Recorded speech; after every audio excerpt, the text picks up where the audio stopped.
আপনার পরিবার মানে ভালোবাসা, নিরাপত্তা আর শান্তি, তাই তো?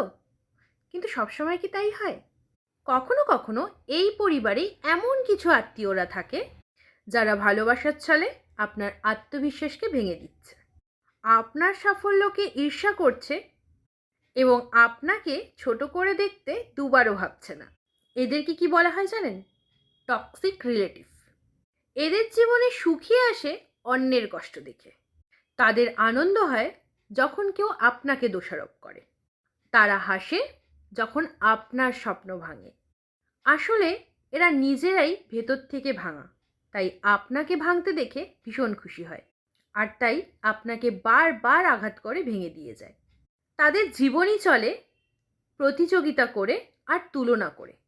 কে বেশি সাফল্য, কার বিয়ে ভালো হলো, কে কত নাম্বার পেয়ে পাশ করলো, এইসব কথা বলতেই এরা বেশি ভালোবাসে। তারা আসলে ভুলেই যায় সম্পর্ক মানে সহানুভূতি, ভালোবাসা, এক করে রাখা এবং সহযোগিতা করা। এই যে বন্ধুরা, টক্সিক রিলেটিভদের চিনুন আর অবশ্যই একটা সীমারেখা টানুন। কারণ যাদেরকে তুমি ভালো ভাবছো তারা তো তোমার ভালো নাও চাইতে পারে। তাই আত্মীয় হলেই যে আপন ভাবতে হবে তার কোনো প্রয়োজন নেই।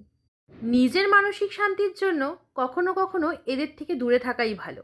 ভালো থাকুন, নিজের আত্মবিশ্বাস ধরে রাখুন, আর টক্সিক রিলেটিভসদের থেকে নিজেকে মুক্ত করুন। আর সঙ্গে থাকুন আমার সাথে। আমি প্রিয়াঙ্কা আবারও আসবো নতুন কথায়। আর ততদিন শুনতে থাকুন নিজের ভালোবাসার গলায়।